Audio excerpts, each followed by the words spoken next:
Hi, FD. I was watching your video, your interview with Black Power Media, or not interview, your discussion with Black Power Media this morning about electoral politics, and something you guys were talking about kind of struck me, and I wanted to see if I could provide some insight. You were talking about like white people participating in uprising, but not in their home turf, basically. They'll come to black neighborhoods and throw bricks, and they won't touch the suburbs they come from. Um, and I don't know if you just heard my cat. Um, and I wanted to maybe lend some insight as to possibly why that is. And it's been in our experience, in my experience, that white people, specifically white suburbanites, don't know what community is, have never participated in community beyond, like school functions or like really like rudimentary like church gatherings. There's no sense of actual. The community exists in a place you go to, right? Community does not exist in the home.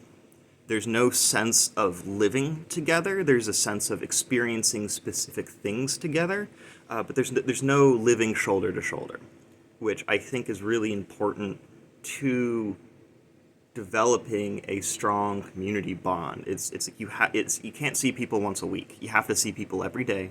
You have to be interacting with them constantly, and like that's where the community bond flourishes. I was lucky to go to a school in which I could learn this and I could live this, and I did for, depends on how you count it, like between 3 and 9 years, up through middle school. Yeah, from like ages of like 6 to like 14, 15, something like that. And that's like the only place I've seen it in white culture, in white communities. The, in America, at least. I've seen, in Europe and stuff, there's a bit more. There's still some socialists there.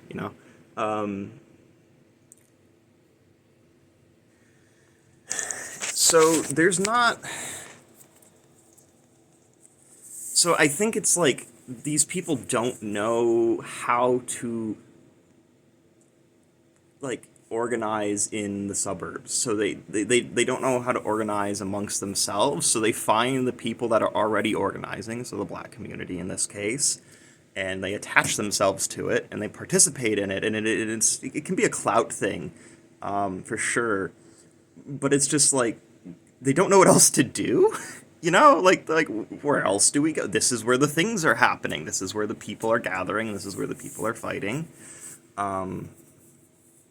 Like, because that's been my personal experience, right? It's like I have not started a protest in my neighborhood, right?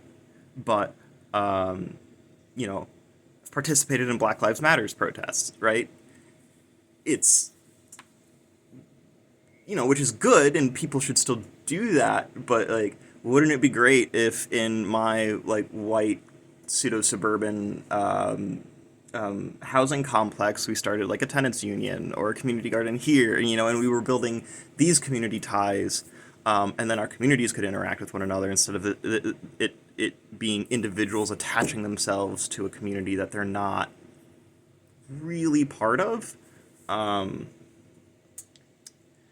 Yeah, so I think that's something that should be discussed more. It's an idea that should be promoted in like figuring out because how how to build that community in these white spaces because like we're really really bad at it. Like it's all like this is like this. I think it's the same thing as like why white people get so enthralled with like indigenous culture, and like, oh, we got to adopt this indigenous culture because I don't have a culture. It's like, no, you do have a culture. You just don't have anyone to like share it with. Like you don't know how to share it with the people in your culture. Um, yeah. Uh, I don't know. I think that's everything. I hope that made sense. Love your content.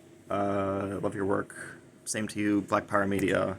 You guys are doing good stuff. Yeah, it's just a thought. Hope you all have a good day.